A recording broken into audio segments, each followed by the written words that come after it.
Hey kiddo, how are you.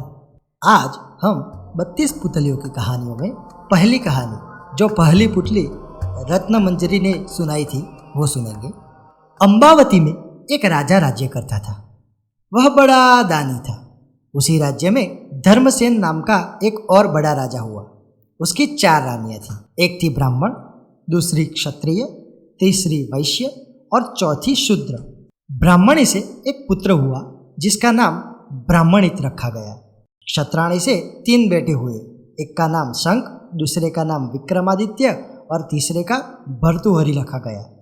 वैश्य से एक लड़का हुआ जिसका नाम चंद्र रखा गया। शूद्राणी से धन्वंतरी हुआ।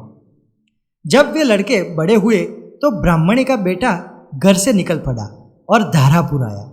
हे राजन, वहाँ के राजा तुम्हारे पिता थे। उस लड़के ने राजा को मार डाला और राज्य अपने हाथ में लेकर के उज्जैन पहुंचा। संयोग की बात है कि उज्जैन में आते ही वह मर गया। उसके मरने पर क्षत्राणी का बेटा शंख गद्दी पर बैठा। कुछ समय बाद विक्रमादित्य गद्दी पर बैठे। एक दिन राजा विक्रमादित्य को राजा बाहुबल के बारे में पता चला कि जिस गद्दी पर वह बैठे हैं वह राजा बाहुबल की कृपा से है। पंडितों ने सलाह दी कि हे राजन, आपको जग जानता है, लेकिन जब तक राजा बाहुबल आपका रात तिलक नहीं करेंगे तब तक आपका राज्य अचल नहीं होगा। आप उनसे रात तिलक करवाओ। विक्रमादित्य ने कहा अच्छा, और वह अपने ज्ञानी और विश्वसनीय साथी लूतवर्ण को साथ लेकर वहां गए। बाहुबल ने बड़े आदर से उनका स्वागत किया। 5 दिन बीत गए। लूतवर्ण ने विक्रमादित्य को सलाह दी कि जब आप विदा लेंगे तब राजा बाहुबल आपसे कुछ मांगने को कहेंगे। राजा के घर में एक सिंहासन है जिसे साक्षात महादेव ने राजा इंद्र को दिया था और बाद में इंद्र ने बाहुबल को दिया।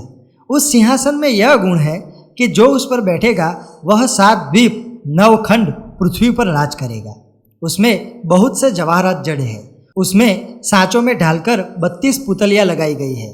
हे राजन, तुम उसी सिंहासन को मांग लेना। अगले दिन जब विक्रमादित्य विदा लेने गए तो उसने वही सिंहासन मांग लिया। राजा बाहुबल वचन से बंधे थे।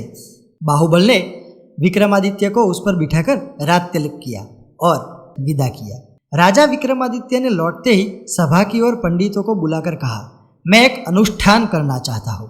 आप देखकर बताइए कि मैं इसके योग्य हूँ या नहीं। पंडितों ने कहा, आपका प्रताप तीनों लोकों में छाया हुआ है। आपका कोई बैरी नहीं है। जो करना हो कीजिए।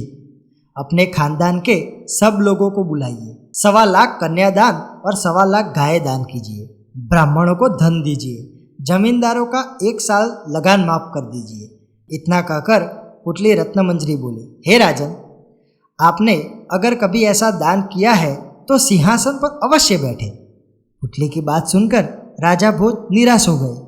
आज का दिन तो गया, अब तैयारी करो, कल सिंहासन पर बैठेंगे। इस तरह सिंहासन 32 की पहली पुतली ने राजा भोज को नहीं बैठने दिया और अगले दिन दूसरी पुतली चित्रलेखा ने सुनाई राजा विक्रमादित्य की कहानी। दोस्तों, स्टे ट्यून, बाय।